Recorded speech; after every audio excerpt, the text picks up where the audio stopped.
오늘 우리에게 주시는 하나님 말씀은 구약 성경 열왕기상 11장 1절입니다.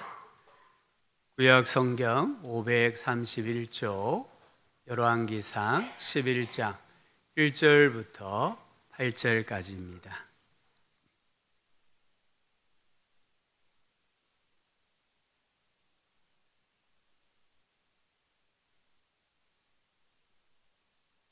말씀을 한 목소리로 함께 읽겠습니다.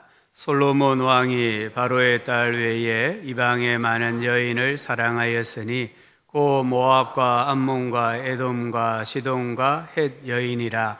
여호와께서 일찍이 이 여러 백성에 대하여 이스라엘 자손에게 말씀하시기를 너희는 그들과 서로 통혼하지 말며 그들도 너희와 서로 통혼하게 하지 말라. 그들이 반드시 너희의 마음을 돌려 그들의 신들을 따르게 하리라 하셨으나 솔로몬이 그들을 사랑하였더라. 왕은 후궁이 700명이요 첩이 300명이라. 그의 여인들이 왕의 마음을 돌아서게 하였더라. 솔로몬의 나이가 많을 때에 그의 여인들이 그의 마음을 돌려 다른 신들을 따르게 하였으므로 왕의 마음이 그의 아버지 다윗의 마음과 같이 아니하여 그의 하나님 여호와 앞에 온전하지 못하였으니 이는 시돈 사람의 여신 아스다롯을 따르고 암몬 사람의 가정한 밀곰을 따름이라. 솔로몬이 여호와의 눈앞에서 악을 행하여 그의 아버지 다윗이 여호와를 온전히 따름같이 따르지 아니하고 모압에 가정한 그모스를 위하여 예루살렘 앞 산에 산당을 지었고 또 암몬 자손의 가정한 몰록을 위하여 그와 같이 하였으며 그가 또 그의 이방 여인들을 위하여 다 그와 같이 한지라.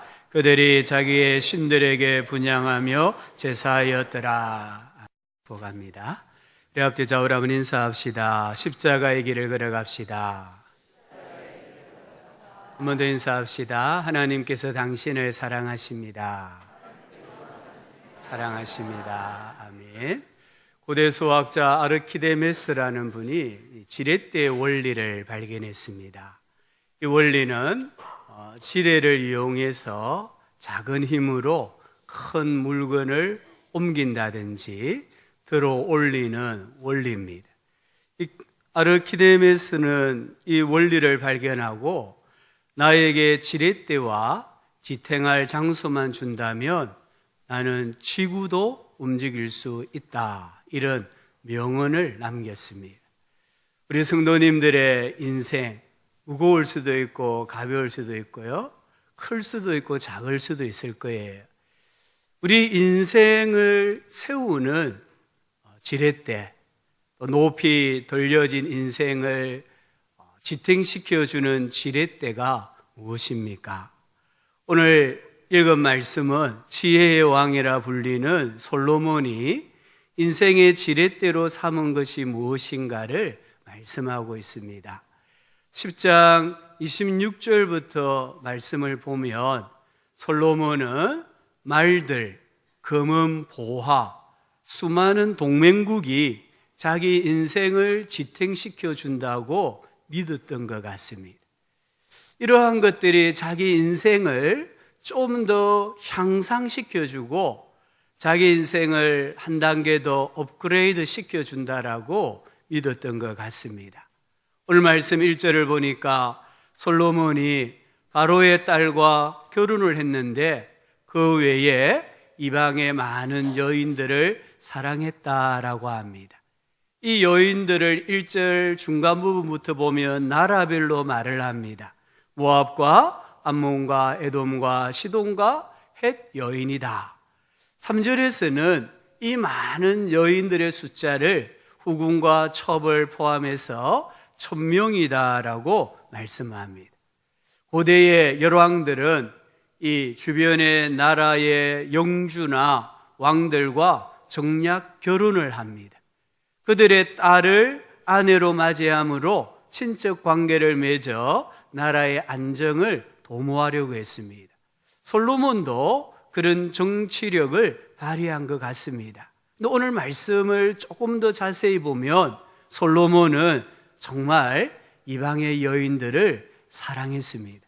1절에 사랑하다란 단어가 나옵니다. 이방의 많은 여인을 사랑하였으니, 여기 사랑하단 말은 사랑에 집착하다 이런 뜻입니다. 대상을 소유하거나 그 곁에 있고자 하는 강한 욕망, 강한 열망을 나타내는 단어입니다.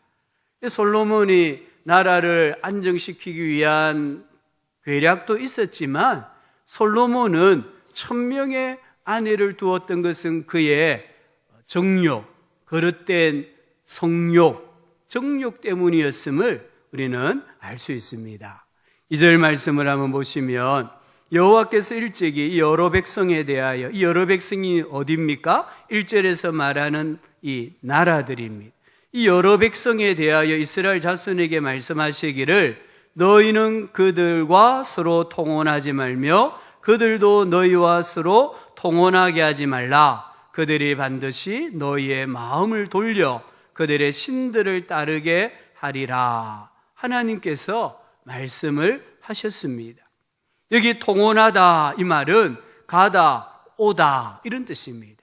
결혼으로 친척 관계를 맺는 것을 말합니다. 근데 하나님께서는 솔로몬이 사랑해서 결혼한 이 여인들의 모국, 이 나라의 사람들과는 서로 통혼하지 말라고 했습니다. 아들을 주지도 말고 며느리로 데리고 오지도 말라고 했습니다. 결혼은 사실 두 사람의 결합 그 이상입니다. 지금도 그렇잖아요. 결혼이라는 것은 한 남자와 한 여자의 결합, 그것을 뛰어넘어요. 결혼은 양가의 어떤 문화, 풍습, 종교의 절충과 혼합입니다. 그래서 이 결혼이라는 것이 기독교 신앙을 더 확고하게 지킬 수 있는 제도가 되기도 하지만, 잘못된 결혼은 기독교 신앙을 잃어버리기도 해요. 이 솔로몬 시대에는 더더욱 그랬습니다. 결혼이라는 것은 나라와 나라의 어떤 문화나 풍습이나 종교를 절충하고 혼합하는 겁니다. 그 나라의 우상을 숭배하는 문화, 타락한 문화가 들어오는 통로가 결혼입니다. 그래서 하나님께서는 여호와 유일신 신앙을 변질시킬 우려가 있는 이방 민족과의 결혼을 철저하게 금지하셨습니다. 오늘 말씀에 언제 금지하셨다고 했습니까? 2절에 보니까 여호와께서 일찍이, 여기 일찍이 이미 신명기 이런 율법서에 말씀하셨다는 거예요. 신명기 7장 3절은 그들과 혼인하지도 말지니 내 딸을 그들의 아들에게 주지 말 것이요 그들의 딸도 내 며느리로 삼지 말라. 왜 그렇습니까? 그들이 반드시 너희의 마음을 돌려 그들의 신들을 따르게 하리라. 그러나 솔로몬은 그 여인들을 사랑했습니다. 솔로몬은 하나님의 말씀을, 경고를 알고 있었지만 자신의 정욕을 쫓아 불순종했습니다. 솔로몬은 자기 눈에 보이는 대로 아름다운 이방 여인들을 다 취했습니다.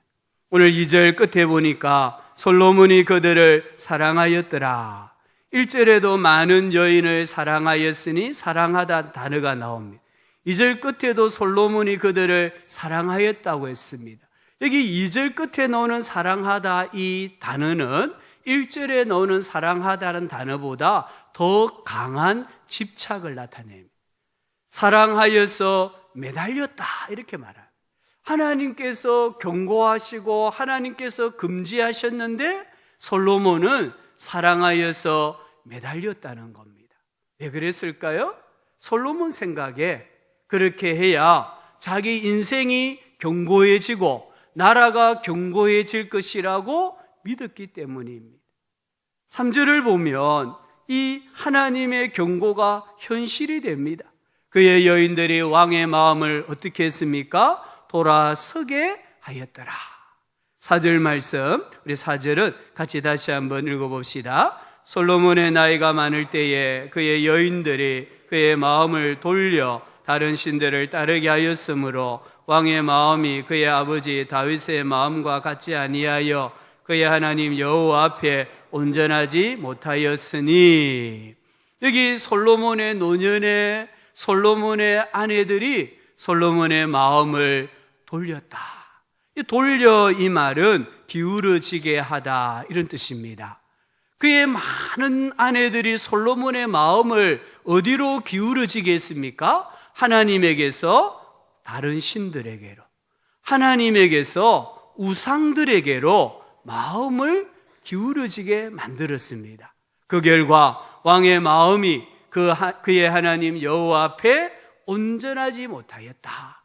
왕의 마음이 하나님 앞에 온전하지 못하였다. 이 말씀은 솔로몬의 마음은 더 이상 전적으로 하나님의 것이 아니었다, 이런 말입니다.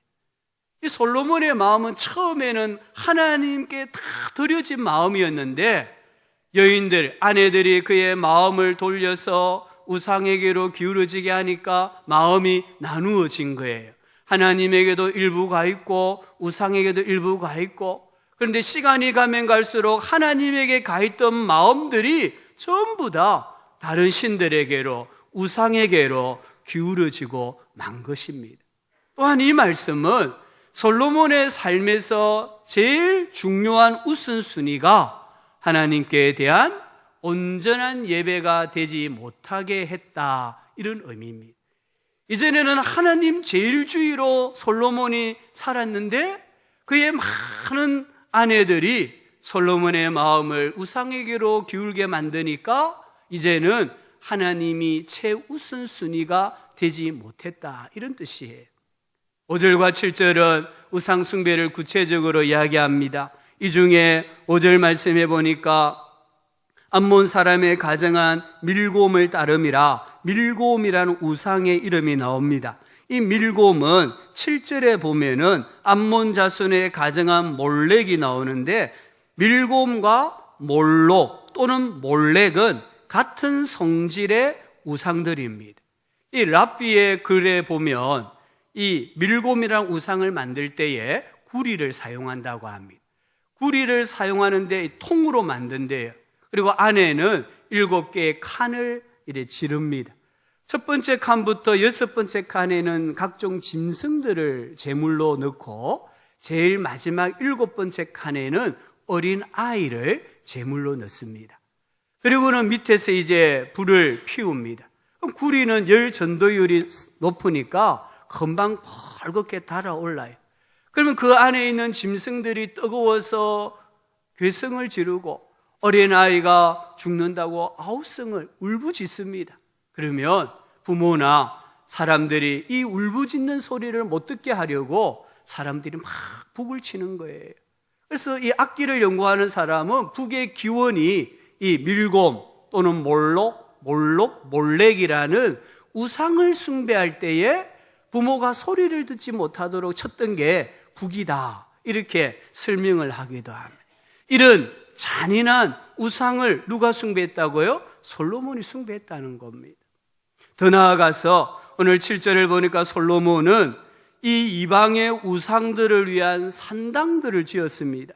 모압에 가정한 그모스를 위하여 여호와 앞 예루살렘 앞 산에 산당을 지었고, 여기 예루살렘에는 뭐가 있습니까? 솔로몬의 성전이 있는 거예요. 이 성전이 있는데 이 성전을 마주 대하는 산에 우상을 위한 산당을 지었습니다. 여기 예루살렘 앞에 있는 산은 감람산입니다.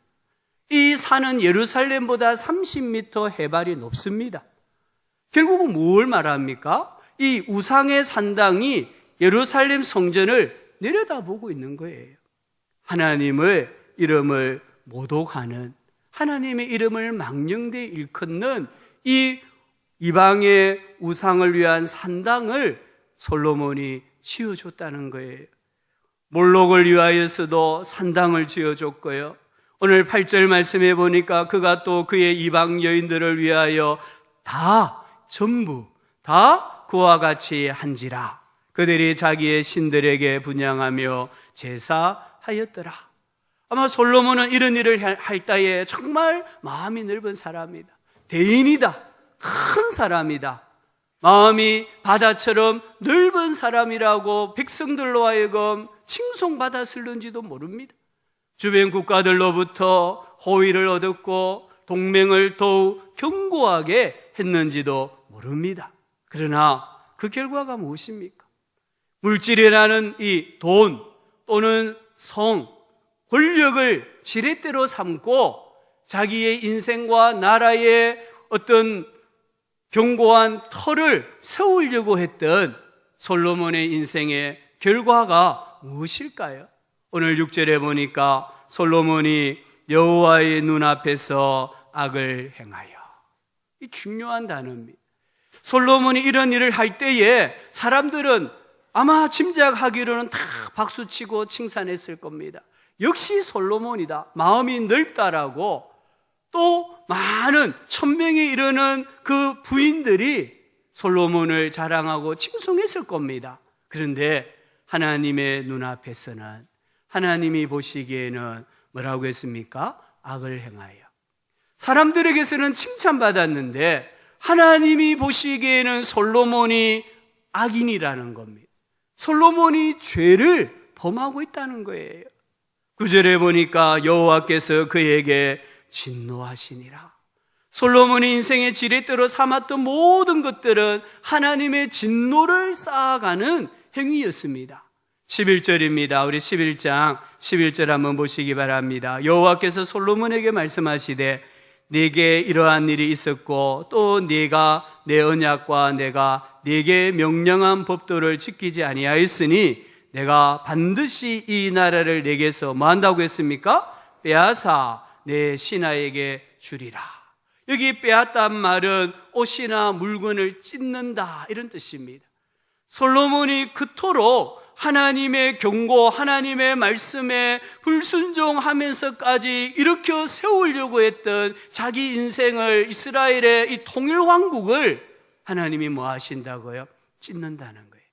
하나님께서 갈기갈기 찢는다는 겁니다. 솔로몬이 세운 나라를 하나님께서 갈기갈기 찢으십니다. 솔로몬이 정말 자기가 생각하는 인생의 지렛대, 이 나라를 견고하게 세워갈 수 있다고 믿고 사용했던 지렛대, 그게 돈이었고 성 또는 성욕이었고 힘, 권력이었는데 솔로몬이 한껏 높이 세웠습니다. 근데 하나님 뭐라고 하십니까? 내가 그 지렛대 부숴버린다. 부숴버리면 어떻게 됩니까?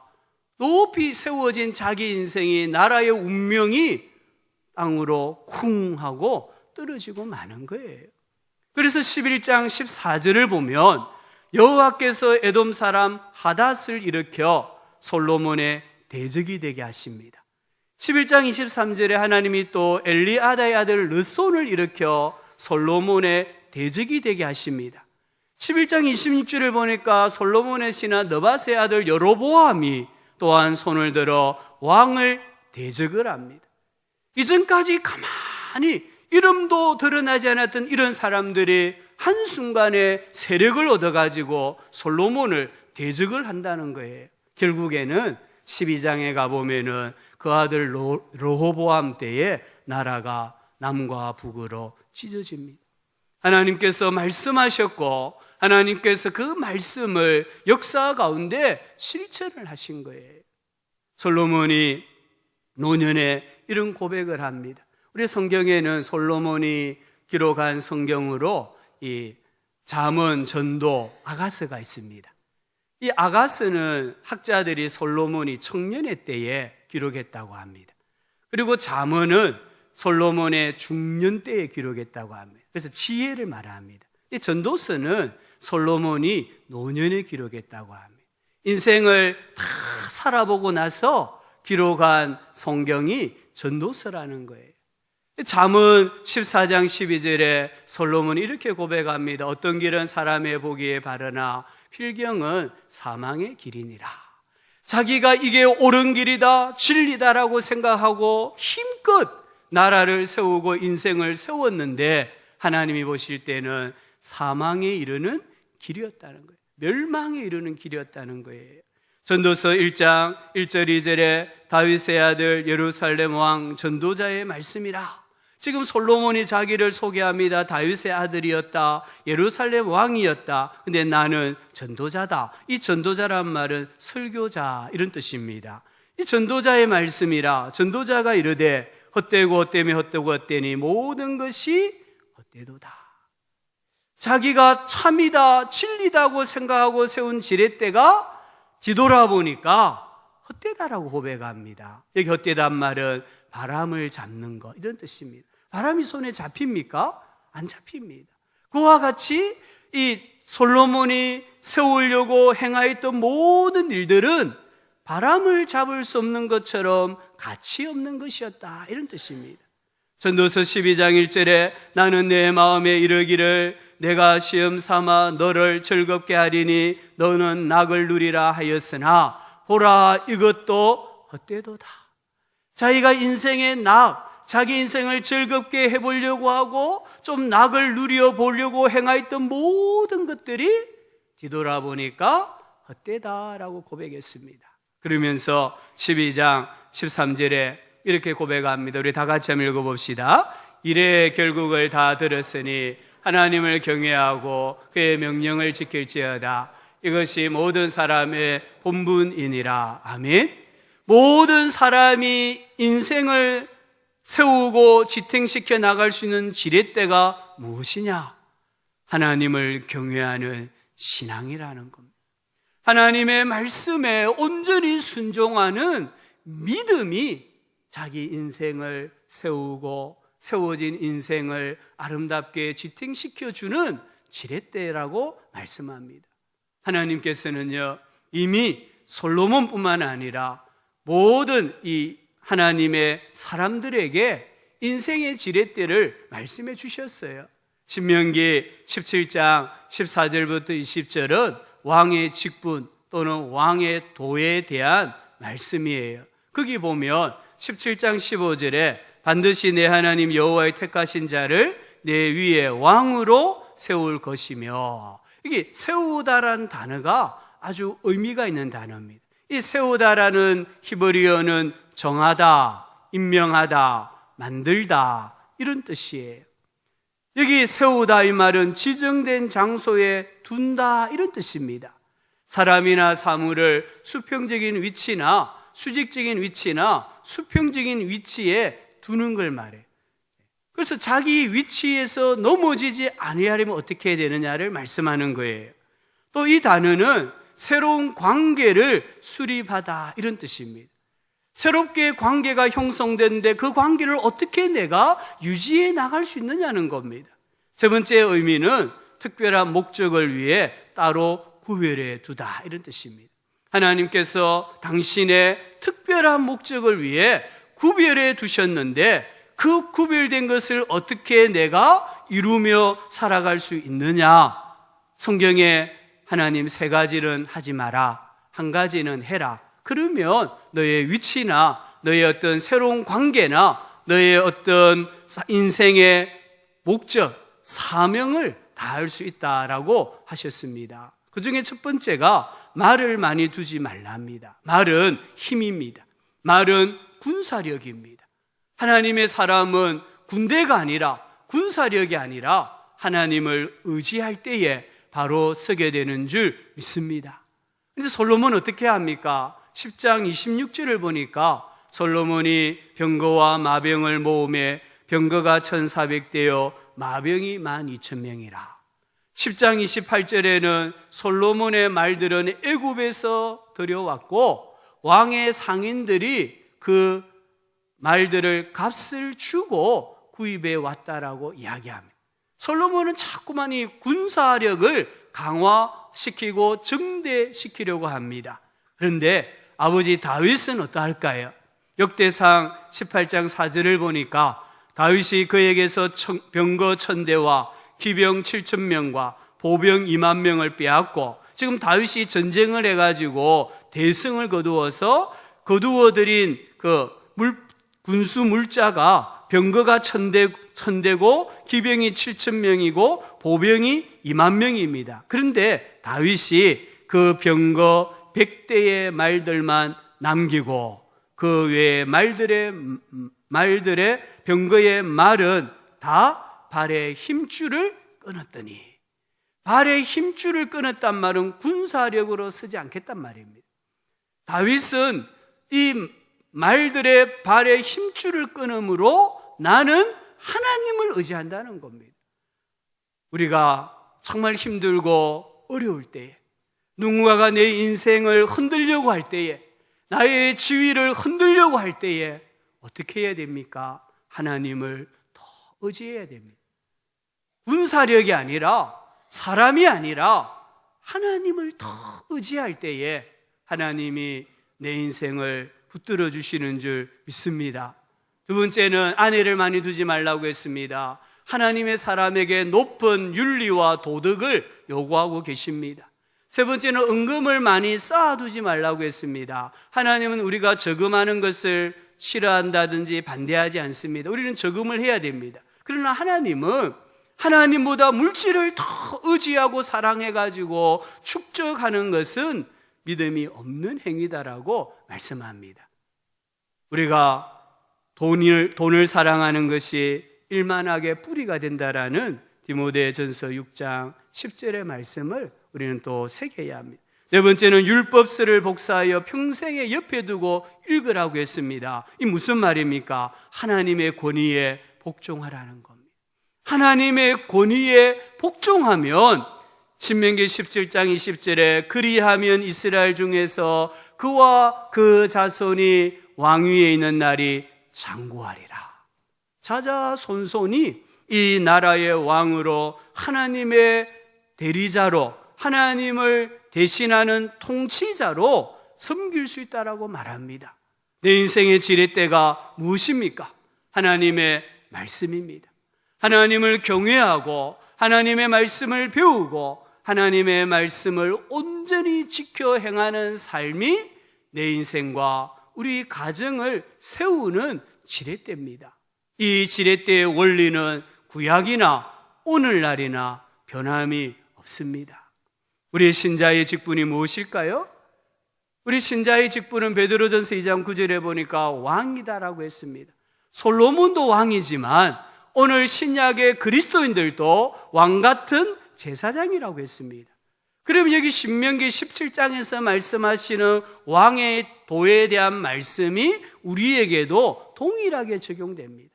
우리 성도들에게도 돈이나 성욕, 권력 이런 것들이 인생의 지렛대가 될 수가 없습니다.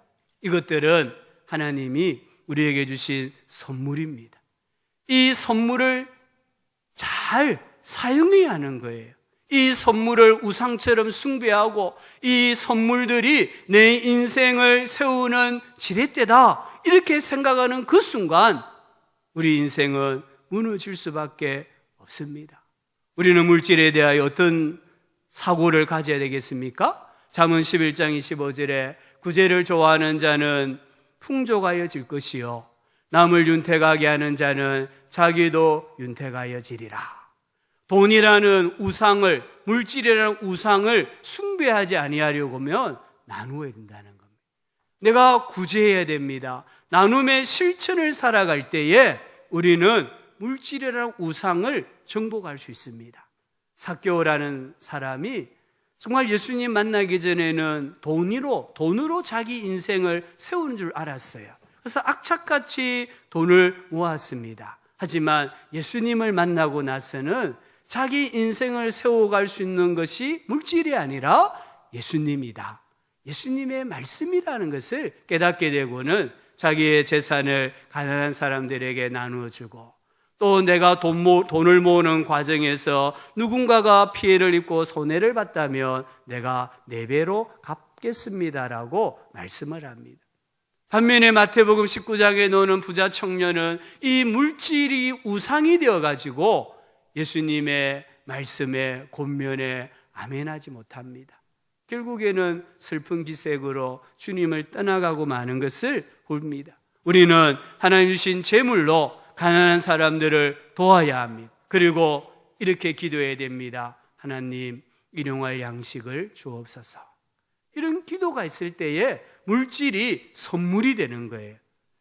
우리 사회에 지금 얼마나 이 잘못된 정욕, 잘못된 성욕으로 말미암은 피해가 넘치는지 모릅니다.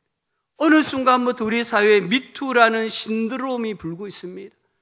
연예인들뿐만 아니라 가수도, 대학 강단의 교수도, 심지어 이 목회자 세계에도 미투, 이 성적인 범죄에 대해서 고발하는 이런 신드롬이 불고 있습니다. 들어보지도 못했던 버닝 선이라는, 이게 뭐 나이트 클럽인지 술집인지 모르겠는데 여기서 온갖 추잡한 일들이 일어났다라고 지금 매스컴마다 매일매일 떠들고 있지 않습니까?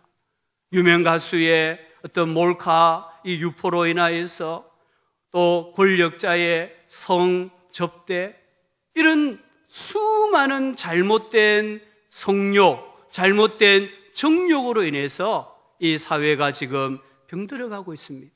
하나님은 우리에게 성을 아름다운 선물로 주신 거예요.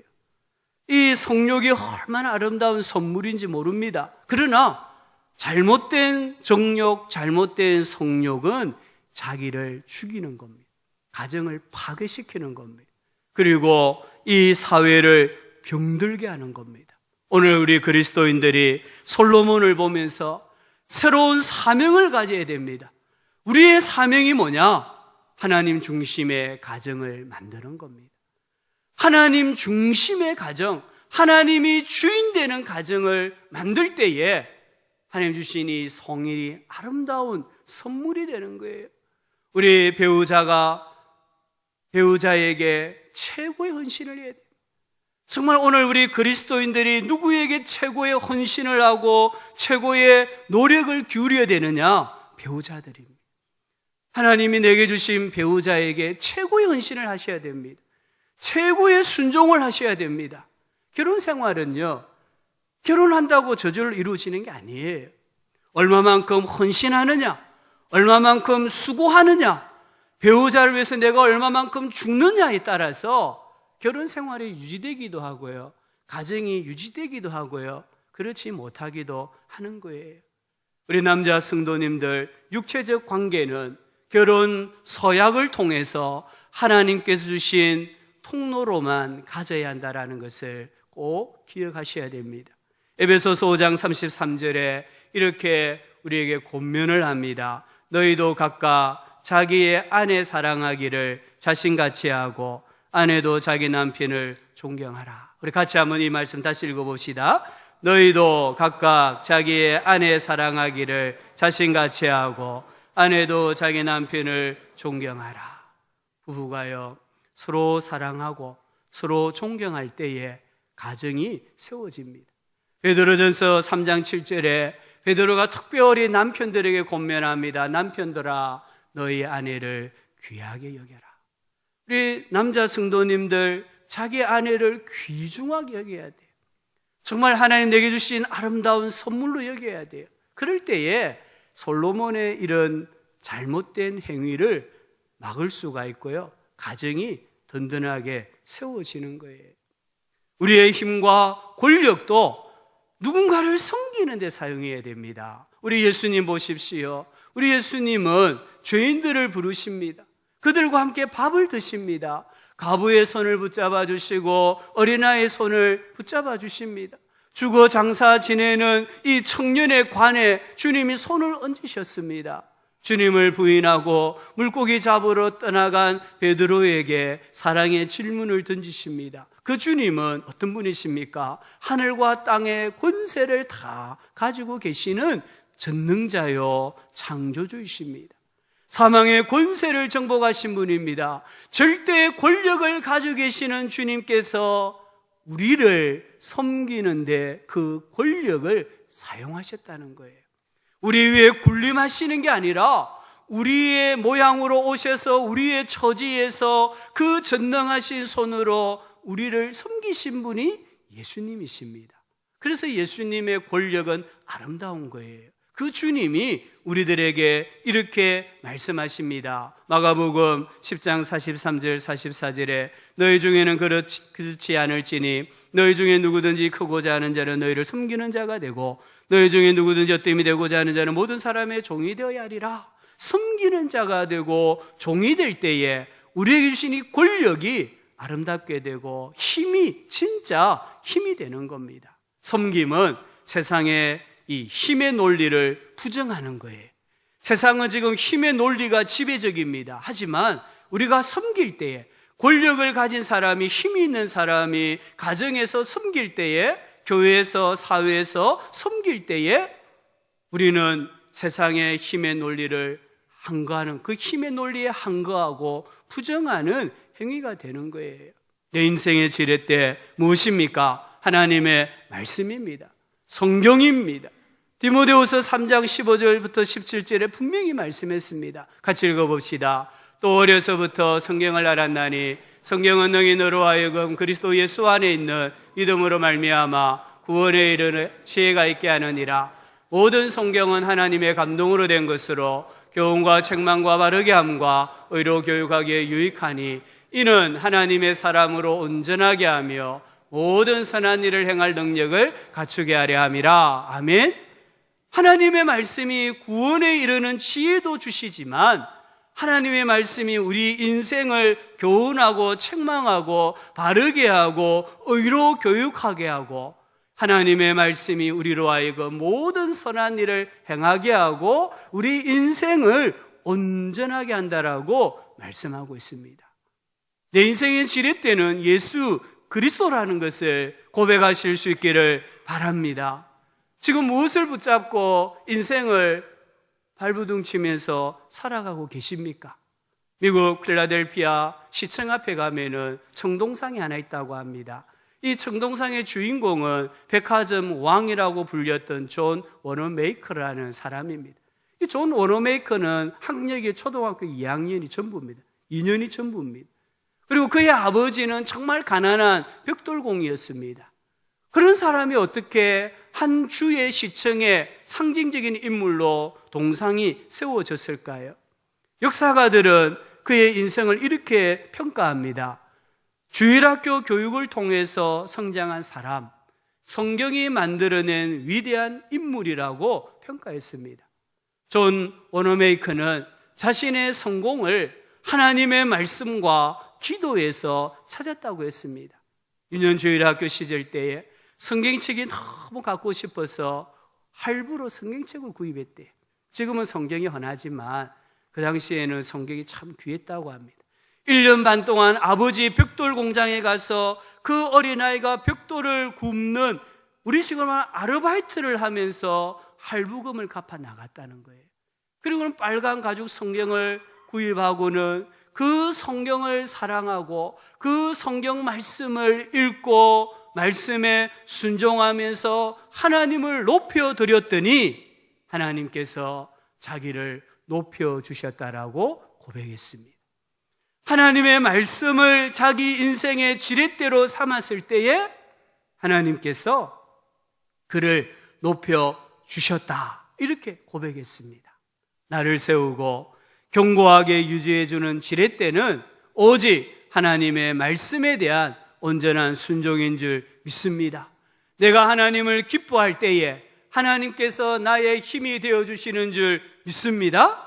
여호와로 인하여 기뻐하는 것이 너희의 힘이다라고 했습니다. 여호와를 기뻐하라. 그가 내 마음의 소원을 내게 이루어 주시리로다. 아멘. 아멘. 우리 인생살이의 그 어떤 일보다 더 우선적으로 하나님을 기뻐하십시오. 하나님의 말씀에 순종하십시오. 하나님께서 기뻐하시는 일을 최우선적으로 하십시오. 우리 모두의 인생이 나이가 들수록 더 견고해지고요, 더 아름답게 세워지는 복을 하나님이 주시는 줄 믿습니다. 이 복을 받아 누리면서 살아가는 우리 모두가 되기를 주님의 이름으로 축복합니다.